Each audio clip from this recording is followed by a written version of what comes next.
Hola, hola, ¿cómo están? Muy buenas noches, buenos días, buenas tardes, independientemente de la hora en que vean esta presentación. El día de hoy, el Club de Contadores del Perú presenta el seminario virtual Actualización Tributaria relacionado a los informes de SUNAT, principales consideraciones y efectos. Evento a cargo de la doctora Rosa Ortega Salavarría, directora de la revista Contadores y Empresas, asesora consultora tributaria, docente en la Universidad de Lima. Doctora Rosa, ¿cómo está? Muy buenas noches. Tiene usted el micrófono habilitado. Iniciamos con este seminario que nos convoca para el día de hoy. Perfecto, muchas gracias. Bien, muy buenas noches a cada uno de los participantes. Un gusto saludarlos, esperando que se encuentren bien. Em, Vamos a ver, como ya ha mencionado Edu, en este seminario, informes relevantes que SUNAT ha publicado, respecto de los cuales vamos a analizar el marco legal, sus efectos, ¿no? La problemática que subyace o algunos temas complementarios que resulten de interés, ¿correcto? Para su debida comprensión y entendimiento. Complementariamente a ello, SUNAT estos días ha publicado, ¿no? Algunas guías de referencia sobre la fehaciencia de gastos. Entonces, sobre el particular también he considerado pertinente hacer un recordaris, ¿no? Sobre la determinación del impuesto a la renta, la importancia de acreditar las operaciones, el tema de las condiciones generales para los gastos y vamos a, sobre esa base, hacer alguna mención sobre esta guía de referencia publicada por SUNAT, en paralelo con una campaña que ha iniciado, que ha realizado SUNAT vinculada con gastos no deducibles, ¿correcto? Entonces vamos a ver ello como primer tópico y luego los otros puntos mencionados. ¿Correcto? Como indicaba ya Edu, si tienen alguna consulta, alguna pregunta, pueden ustedes formularla. ¿Ok? Vamos a empezar entonces con el tema de los gastos deducibles, según lo que les había comentado. En principio, tengamos en cuenta, en consideración y recordemos, ¿no? Sobre la determinación del impuesto a la renta de tercera categoría. Este es el procedimiento que se sigue, ¿no? De acuerdo a la legislación del impuesto, correcto, para efectos de llegar a determinar la renta neta imponible, se regula, ¿no? Se regula el esquema legal que ustedes pueden apreciar ahí. En principio, pues se determinan los ingresos gravables, luego sobre los ingresos gravables se efectúa la deducción del costo computable y con ello se determina la renta bruta. Ese proceso está enmarcado dentro de lo que es el artículo 20 de la LIR, que aborda sobre ingresos y costo computable, y el artículo 57 respecto al devengo, para el caso de los ingresos, complementado con su respectivo reglamento. Una vez que ya hemos determinado la renta bruta, lo que subyace o lo que procede es efectuar la deducción de los gastos aceptables, ¿no? Para ese aspecto, a nivel de lo que está regulado, establecido en la legislación del impuesto a la renta, tenemos que observar o considerar lo previsto en el artículo 37 de la LIR respecto a los gastos aceptables, el artículo 44 respecto a lo que es no deducible y el artículo 57 también respecto al devengo, ¿no? De la LIR y complementado con su reglamento. Efectuada esa deducción, se obtiene la renta neta, ¿no?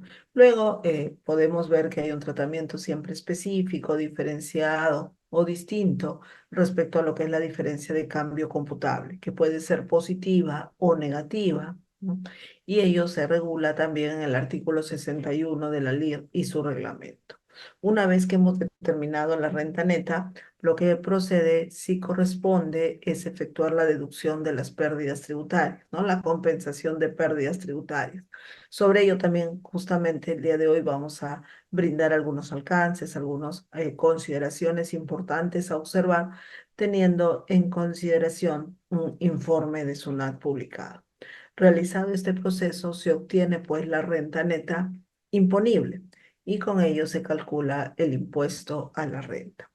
Lo que debemos observar o tener en cuenta dentro de este procedimiento, y eso es algo que debe siempre, siempre tomarse en consideración, está referido a la acreditación de las operaciones o las transacciones como punto inicial o de partida. Y todo ello se vincula con la acreditación fehaciente o documental, ¿no? Y ya esto, de acuerdo a la jurisprudencia, lo que se ha señalado es que el concepto de medio o elemento probatorio debe vincularse con aquellas pruebas que evidencian, ¿no?, irrefutablemente que la operación se ha dado en los hechos, para lo cual, ¿no?, además del comprobante de pago y el contrato celebrado, se debe contar con otros documentos que corroboren la transacción realizada, ¿no? Entonces, en principio, es ello. Partamos de ese supuesto y que ha surgido en función a los criterios o a los criterios del Tribunal Fiscal, a la línea jurisprudencial que se esboza, ¿no? Acreditar con pruebas, ¿no?, que la operación se ha dado en los hechos, que efectivamente se ha realizado, ¿no? Por ello existe la jurisprudencia acuñada por el criterio acuñado por el Tribunal Fiscal, es que el solo respaldo del comprobante de pago no es suficiente para que un desembolso califique como deducible. En síntesis, no el comprobante de pago por sí solo, ni tampoco el registro contable, ¿no?, sino que se necesita de los medios o elementos probatorios Hay agua respectivos. del... Ok. Sobre esa base, ¿no?, en la resolución del Tribunal Fiscal 039-75-4-2019 señala, ¿sí? Ya. Señala esta resolución que es necesario que se acredite la realidad de las transacciones que se realizan con sus proveedores. Y eso puede darse o puede sustentarse con la documentación que demuestre, ¿no?, haber recibido los bienes, si se trata de operaciones, o con indicios razonables de la efectiva prestación de los servicios. Y aquí observen en general que lo importante, lo relevante, como primer punto, ¿correcto? Hemos hablado de acuerdo a la legislación del impuesto a la renta de ingresos, costo, gastos. Lo primero, el primer tamiz que debe ser acreditado por los contribuyentes es la efectiva realización de las operaciones. En suma, que las operaciones se han realizado, que se han concretado, o lo que también se menciona es que sean operaciones reales, ¿no? Y que en suma se denomina, se conoce como operaciones fehacientes, ¿ok? Como operaciones fehacientes. Ese es un primer punto, digamos, el inicio, el punto de partida, para validar si esa operación que generó un ingreso es gravable o no. Lo primero hay que ver que la operación se ha realizado. Igual, por ejemplo, a nivel de gastos, ¿no? Si vamos a deducir gastos, lo primero tenemos que validar o determinar que es una operación efectivamente realizada, ¿ok? Entonces, ese es el supuesto que se trata aquí y lo que se señala que eso tiene que estar debidamente acreditado, ¿no? Luego tenemos otra RTFI en que se indica que la sola afirmación del proveedor reconociendo la realización de las operaciones no resulta suficiente para acreditarlas de manera fehaciente, ¿ok? Entonces tengamos en cuenta que el término fehaciente se asocia con acreditar, sustentar la realidad de las operaciones que efectivamente se han efectuado, ¿no?, que se han concretado, ¿ok? Y ello pues obviamente pasa por las pruebas o los documentos que pueda tener la empresa, el contribuyente, en suma el estándar probatorio, ¿no? Y que ahora, como vamos a revisar, ¿no?, según la guía que ha publicado SUNAT para grandes empresas, no es una tarea sencilla ni simple, ¿no? Involucra, según el tipo de operación, según la envergadura de la empresa, según la forma, cómo se realizan los acuerdos, involucra, ¿no?, un proceso, digamos, una actividad probatoria importante.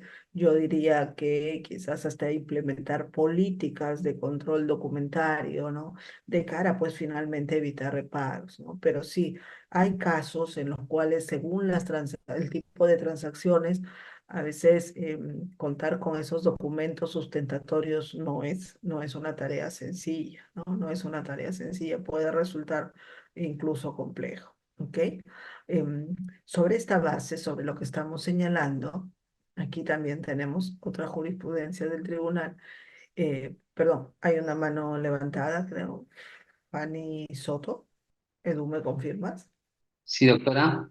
Fanny, si tuvieras tu pregunta, puedes hacerlo, por favor. Adelante, Fanny. Buenas tardes.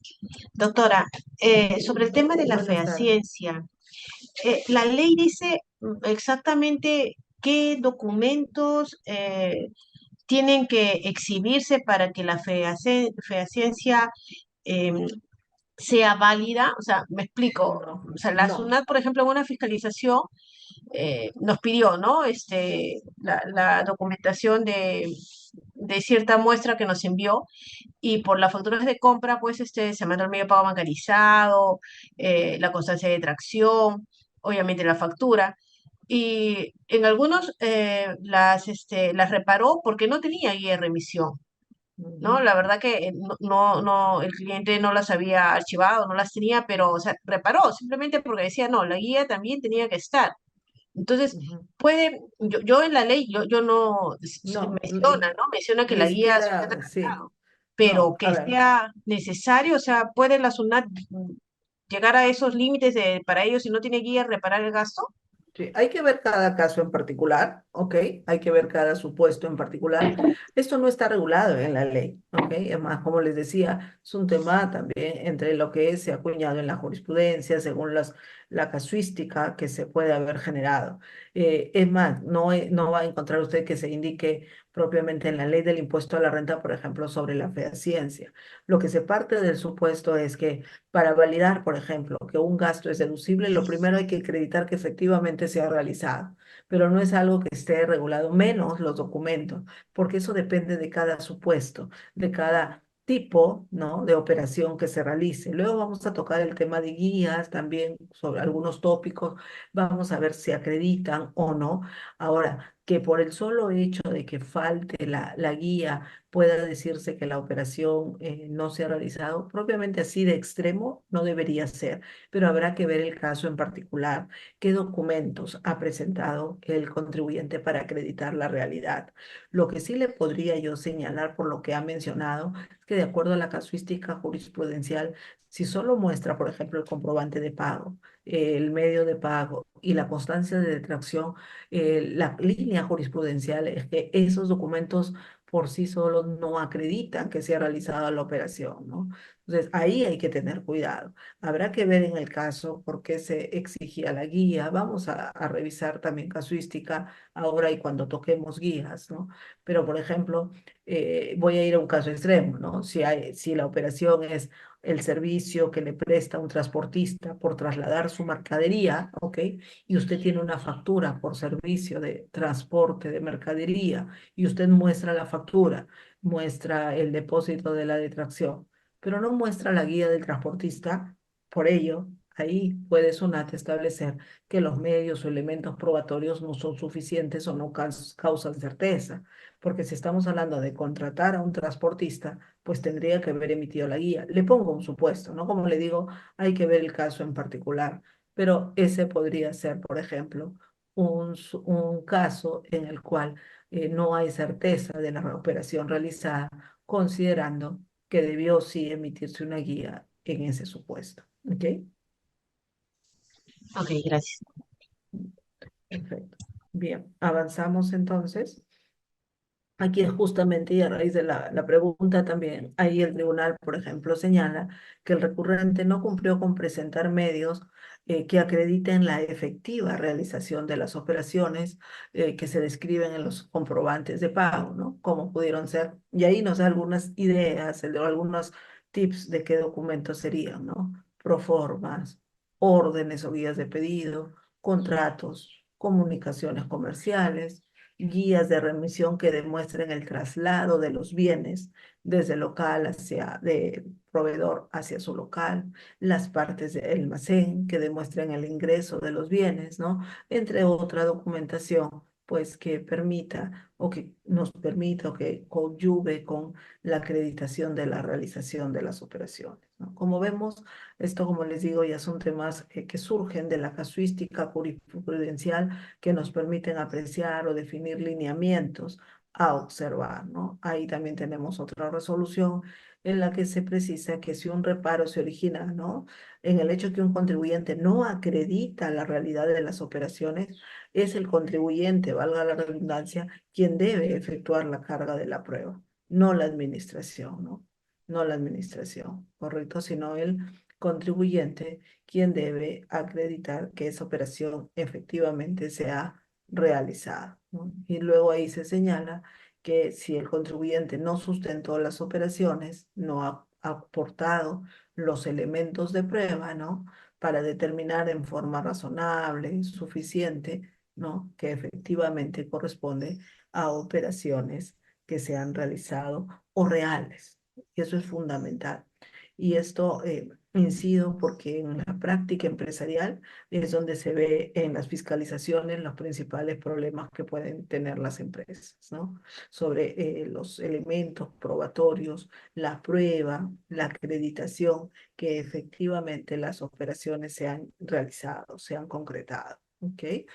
Ahí hay que tener mucho cuidado, ¿no? En el caso de servicios, por ejemplo, se hace mucho más complejo el tema, ¿no? En síntesis, por ejemplo, si un profesional del locador de servicio les presta un servicio independiente, ¿no?, les presta un servicio profesional, a veces se ve que cuenta con el recibo por honorarios, el pago respectivo, en algunos casos contrato de locación de servicios, a veces no, realmente no es una condición y no hay más, ¿no? Entonces el análisis es, se acreditó, con ellos se está acreditando, ¿no?, el servicio y vemos, ¿por qué no? En una fiscalización va a ser observado, ¿no? Ese supuesto va a ser observado, ¿ok? Para que se tenga en cuenta. Sobre esa base, en síntesis, lo que podemos señalar es que tener en consideración que el comprobante pago, el registro contable, e incluso el depósito de la detracción, el pago de la operación, no son pruebas suficientes para acreditar que la operación se ha realizado, ¿ok? Eso para que lo tengan como un lineamiento, ¿ok? Sobre lo que son los gastos, ahí a nivel de resumen, sobre los principales criterios para que sean deducibles, sabemos que tiene que cumplirse el principio de causalidad, es decir, que el gasto debería potencialmente ser necesario para mantener o incrementar la fuente generadora de renta. La deducción no debe encontrarse prohibida. Sabemos que los gastos prohibidos están en el artículo 44 de la LIR. Además, debe complementarse este supuesto con los criterios de normalidad, es decir, que sea necesario, ¿no?, que sea natural, inherente, habitual, razonabilidad y proporcionalidad. Y el criterio de generalidad si se trata de gastos de personal. Y lo otro es que también se tiene que encontrar debidamente acreditado, ¿no? Además de los comprobantes de pago, esos elementos que acrediten que la operación es fehaciente. El otro criterio es el del vengo, el de devengo, de acuerdo al artículo 57 de la ley, ¿no?, considerando que los gastos se imputan en el ejercicio en que se procede a su devengos, aunque sean devengados. Y el uso de medios de pago, lo que conocemos como bancarización, según el monto de la operación, ¿no?, según el importe de la operación. Ahí, además, sobre este particular, combinamos entonces realidad de operaciones y causalidad, ¿ok? Si bien siempre aludimos o podemos tener en cuenta que el gasto tiene que ser causal para que sea deducible, nuevamente, ¿no?, lo que se estaba comentando. Lo primero es que acreditar es que efectivamente la operación se ha realizado. Una vez que se acredita que la operación se ha realizado, si se trata de gastos, ya se evalúa su causalidad. Entonces, es en ese orden, en esa secuencia. Realidad de operaciones y luego la causalidad. Sobre ese particular, ¿no?, tenemos una casación de reciente publicación en la cual se determina que es improcedente el reparo que ha realizado la administración. ¿Por qué? Porque hizo un cuestionamiento en simultáneo. ¿no? Es decir, en simultáneo señaló que no se había acreditado la realidad de las operaciones y que no eran causales. Entonces, lo que en esta casación se indica o se precisa, correcto, es que si ya se señala que la operación no se acredita que se ha realizado, ya no se puede cuestionar causalidad en forma simultánea, ¿no? Si no se ha realizado, ¿cómo se puede decir que tampoco es causal? Para ver si es causalidad, para analizar la causalidad, la operación se tendría que haber efectuado. Por ello es que se determina la improcedencia de este reparo, ¿no? Lo que el tribunal acá señala, perdón, la casación señala es que la causalidad constituye un aspecto que se analiza luego de que se ha demostrado la realidad del gasto, ¿ok? Entonces ahí, en ese supuesto, no se validó, digamos, no se validó el reparo efectuado por SUNAT, ¿ok? Entonces, cuando estamos frente a gastos, hay que primero ver el estándar o los documentos probatorios que validen, ¿no? Que validen que efectivamente se ha realizado. Y luego ya vemos el tema de la causalidad. Ahí sobre el particular, sobre la realidad de operaciones y causalidad también, algunas jurisprudencias, ¿no? Como les digo, esto se ha acuñado y ha surgido de la jurisprudencia, se indica que el gasto debe encontrarse debidamente sustentado con los documentos que acrediten su destino y, de ser el caso, su beneficiario, ¿no? Corresponde al contribuyente acreditar el cumplimiento de los requisitos exigidos por la ley para la deducción de un gasto con los medios que considere idóneos y que puedan causar certeza en la administración. ¿Okay? A ver, veamos. El gasto debe estar sustentado con los documentos que acrediten su destino y, de ser el caso, sus beneficiarios, ¿no? Y los medios probatorios para acreditar, por ejemplo, que sea causal, ¿no? También la causalidad requiere acreditarse, ¿no? Es decir, que sea necesario para la actividad empresarial. Luego ahí tenemos otra jurisprudencia, ¿no? Miren, en este caso dice, aun cuando los gastos pudieran guardar relación al giro del negocio, si no se presenta documentación fehaciente que demuestre que las operaciones efectivamente se realizaron y que incidieron en la generación de renta, ¿no? O el mantenimiento, la deducibilidad de dichos gastos no será aceptada. ¿Ok? Es decir, podrían ser gastos vinculados al giro del negocio a nivel de concepto, ¿sí? A nivel de enunciado, pero si no se acredita que se realizaron, no van a ser deducibles. Similar línea, ¿no?, de interpretación tiene la administración tributaria, ¿no? O sea, es decir, esto va en línea, no hay oposición ahí con los criterios del tribunal fiscal, ¿no? Lo que la administración, por ejemplo, en esa carta señala que para tener derecho a la deducción de gastos no resulta suficiente que el desembolso sea necesario, ¿no? Sino que debe acreditarse que las operaciones se han realizado efectivamente, ¿no? Que efectivamente se han llevado a cabo, se han concretado, ¿ok? Y para eso se tendrá que presentar los medios probatorios pertinentes que puedan causar certeza a la administración que sean suficientes según su criterio, ¿ok? Entonces, ello para tenerlo en cuenta, porque esto luego va a decantar justamente la guía de referencia que les menciono, que ha publicado la administración.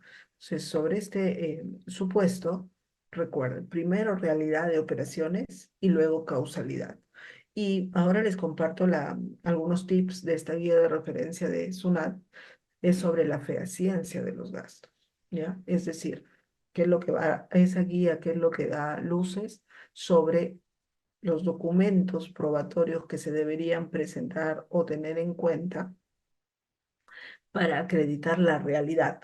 Ojo, no la causalidad. No es que con estos documentos acreditamos realidad y causalidad, no necesariamente. Se entendería, ¿no? Que de acuerdo a esos documentos probatorios también se podría acreditar el segundo supuesto de la causalidad. Pero recuerden que se está refiriendo a fehaciencia, es decir, la realidad de que el gasto es real, que efectivamente se ha concretado. Entonces ahora les comparto esta guía. Debo mencionarles que esta guía ha sido, como se ha difundido en redes por SUNAT, ha sido elaborada como parte del programa de cumplimiento colaborativo de SUNAT con los gremios empresariales y pues ha presentado esta guía de referencia para la fehaciencia de los gastos y vinculado, señala, para las grandes empresas, ¿no? Fehaciencia de gastos vinculado con lo que son las grandes empresas y ha presentado la guía para algunos tipos de gasto, ¿ok? Entonces, se lo comparto brevemente.